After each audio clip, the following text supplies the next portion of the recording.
When we talk about water purifier, we usually think about home use, portable ones for hiking, and the people using it. But why do we need it? Let's take a look on the map first. In Hong Kong, we have Tate Water and public sewage treatment works. We also have bottled water. However, in developing areas like Africa, people there can only drink water from untreated and polluted water source. According to the United Nations, there are still 884 million people do not get access to safe drinking water. 840,000 people die of water-related diseases, for example, diarrhea.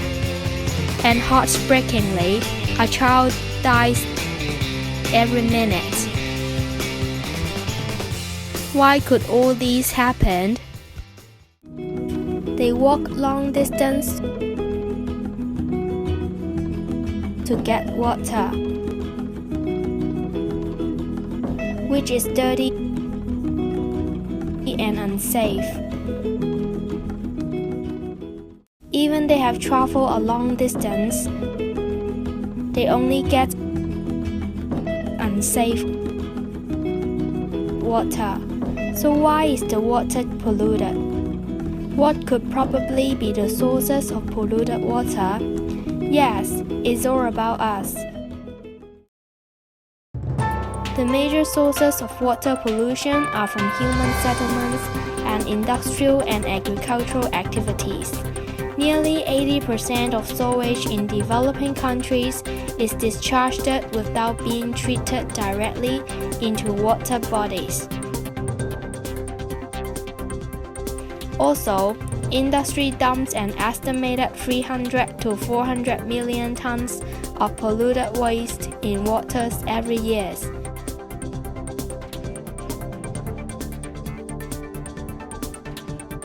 Furthermore, nitrate from agriculture is the most common chemical contaminant in the world's groundwater aquifers. As we can see from the photos, we need portable water purifier to get us clean and safe water, without pathogens, without toxicants, and most importantly, which is good for our health.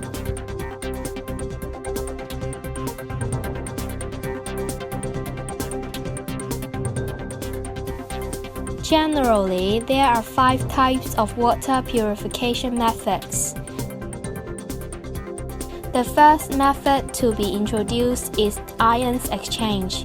The hot water containing heavy metal ions such as calcium ion or magnesium ion will pass through the filter.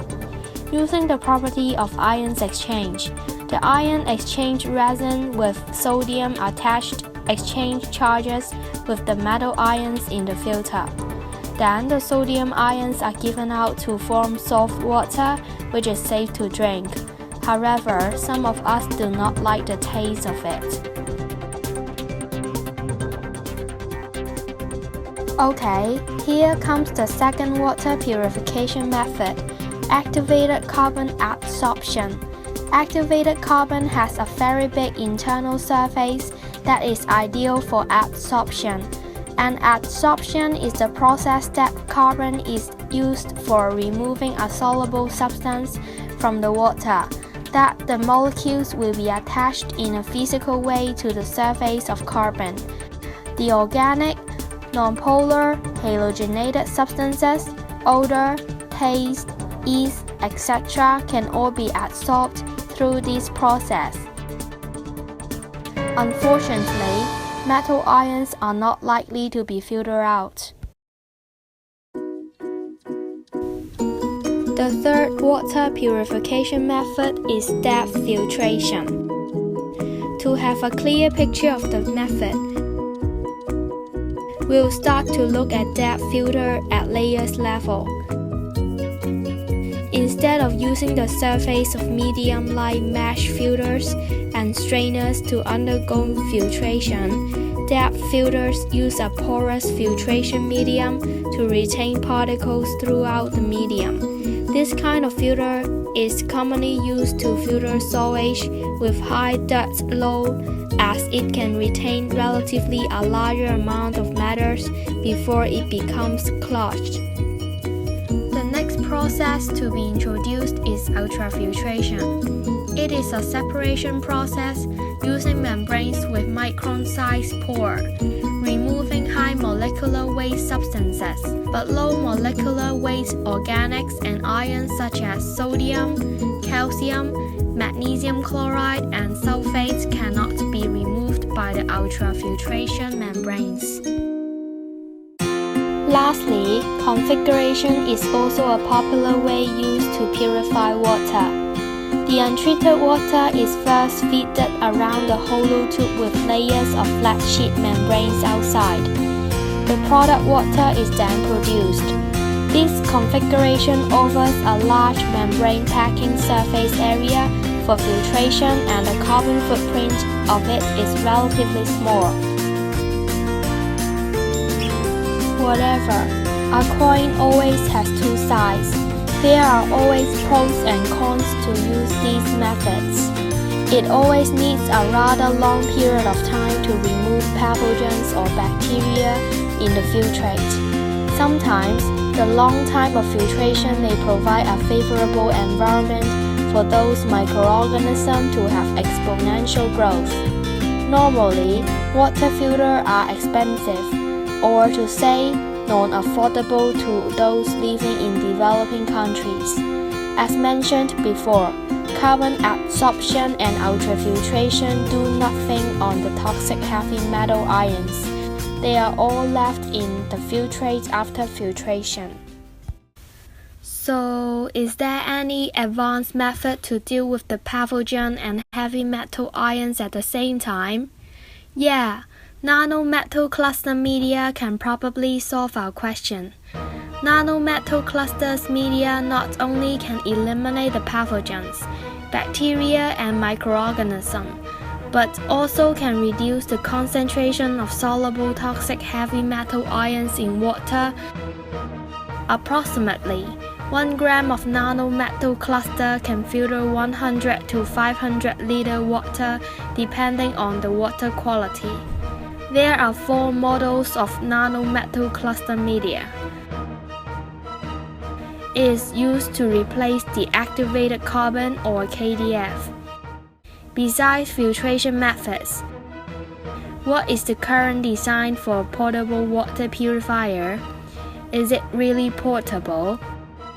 Here are some current products: Live Straw, Ceramic Water Filter, CycloClean, Live Sack, Pure Water Bottle, Hamster Ball-shaped solar ball. Let's look at Live Straw. It looks like a straw. You can use it to drink the water in the bottle or directly from streams and lakes. It is durable, long-lasting, and no unpleasant flavor. The technology used is hollow fiber membrane, which only water can pass through the hole. It can filter 99.9999% of waterborne bacteria and 99.9% of waterborne protozoa. It can clean 1,000 liters of water. If you use it every day, it can be used for about 3 years. Then, we'll move on to the ceramic water filter. Here are some of the examples of ceramic water filters. A ceramic water filter usually consists of a ceramic filter filled with source water and a plastic basket containing the filtered water.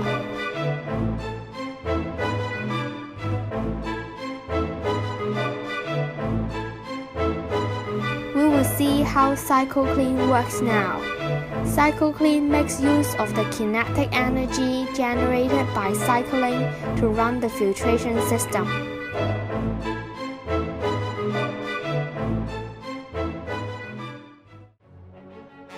Live Sack is another common portable water purifier. The water inside the device undergoes solar water disinfection process, including UVA radiation and thermal treatment process. Let's take a look on the pure water bottle now. This is how it looks. It used the technology of UV water purification. However, it takes around 30 minutes, which is a bit slow for water filtration. Lastly, we will talk about hamster ball-shaped solar ball. Evaporation of water takes place, and then dirt can be removed. However, heavy metals cannot be removed and it will retain in the filtered water. To make a little conclusion, which of these is the most portable one?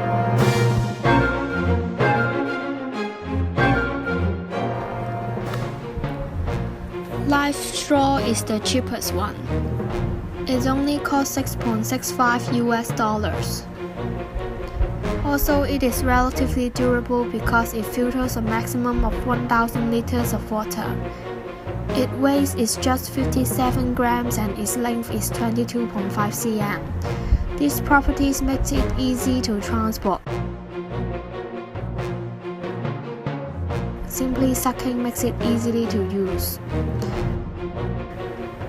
But there are still problems.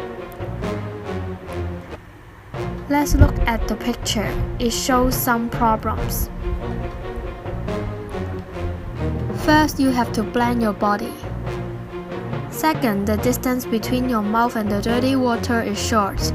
It means it's unhygienic. Third, you need to suck. Sometimes it will hard to suck, so it's not convenient. Finally, the clothes will get dirty.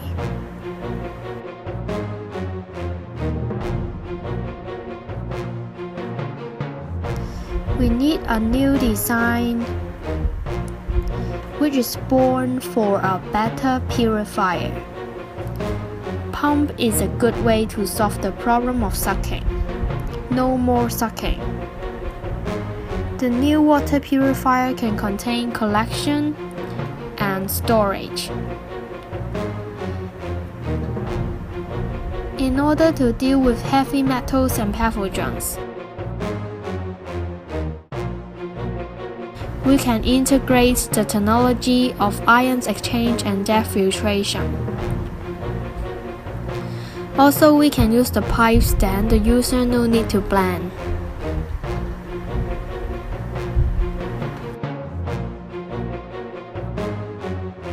But how to combine them? Let's take a look at the picture. This is our design which combines the above improvements.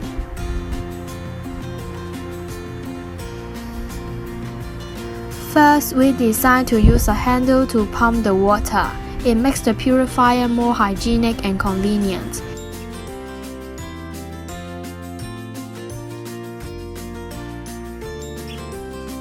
As we talked before, we will integrate the ion exchange and depth filtration. So the water will first be filtered by ion exchange to remove the heavy metal, and then the depth filtration will filter the pathogens. The pipe will be used in the input as well as output. Also, the pipe in output can connect with a container to store the clean water. We are Group 15. Thanks for watching our video.